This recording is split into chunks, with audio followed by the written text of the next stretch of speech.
Hey again, guys.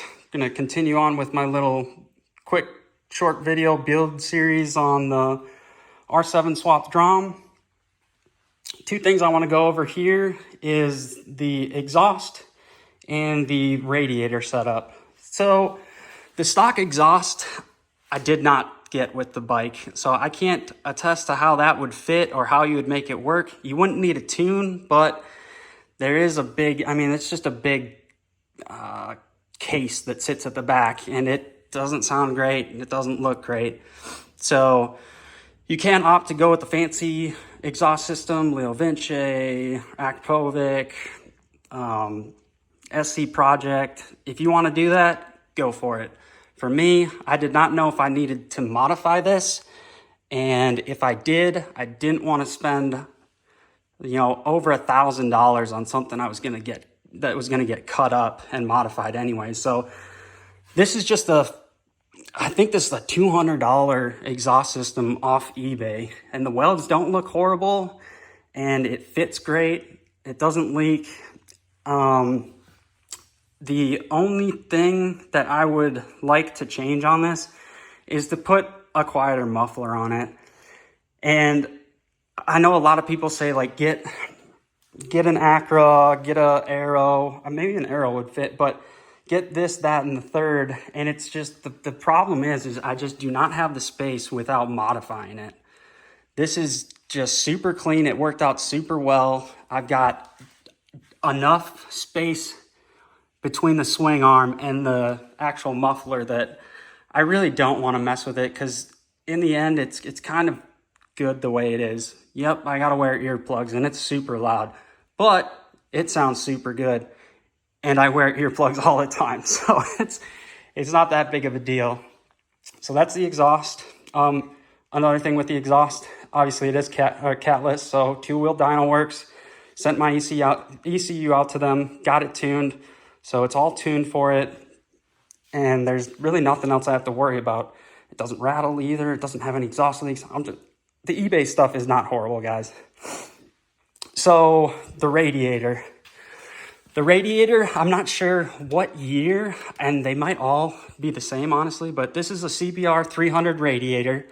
It is about an inch shorter than the factory R7 radiator, and that is not an issue because this thing cools just fine.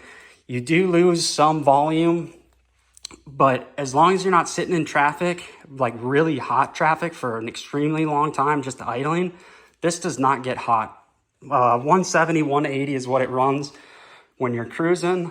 And when you stop, it can get up to 200 degrees, but Nate, who tuned the bike, he brought the fan kick on down to 200 degrees. So it sees 200 degrees, might get up to 203, fan kicks on, and it brings it back down to under 200. So when you compare it to the stock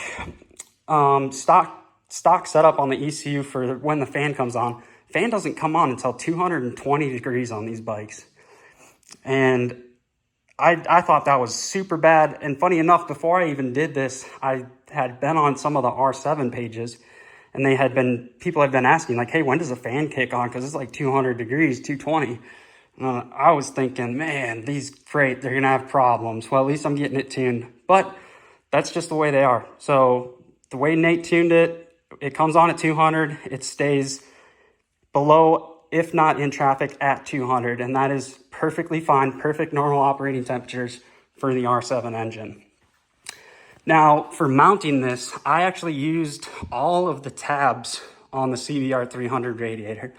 So over here, I just made my own little mount out of just some steel rod. And then these were actually bits that were left from the stock frame on the Grom that I cut off. Some of the little nuts and stuff, just welded those to my rod, mounted them to the engine.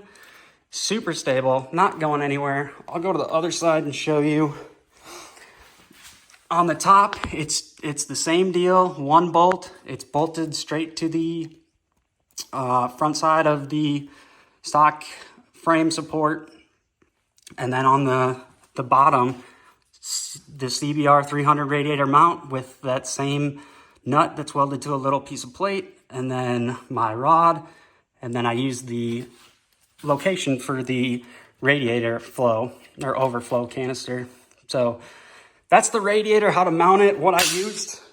The next thing on the radiator is getting the tubing right.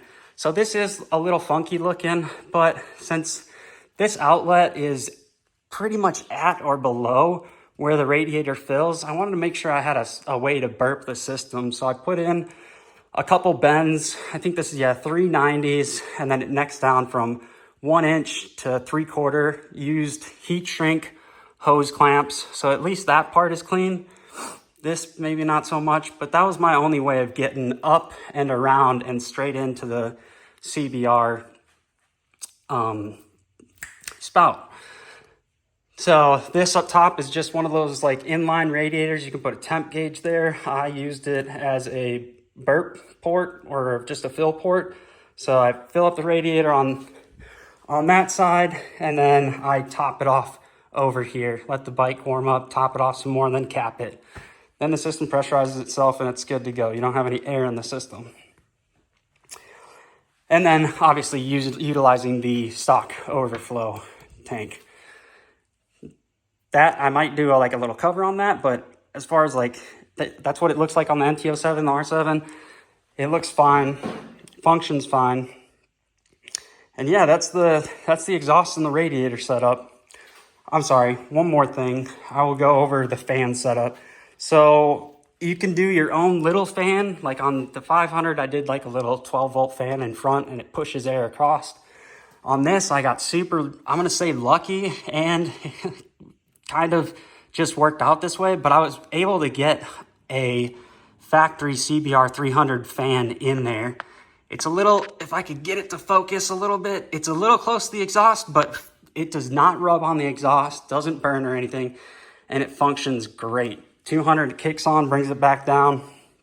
I honestly couldn't have planned for that to come out any better, and it really did just fall into place that way. So there you go, guys. That's the exhaust and the radiator. I hope you guys are enjoying these. I hope I'm getting enough information out there without taking up too much time. I'm having fun with this, and I really enjoy you guys showing the support.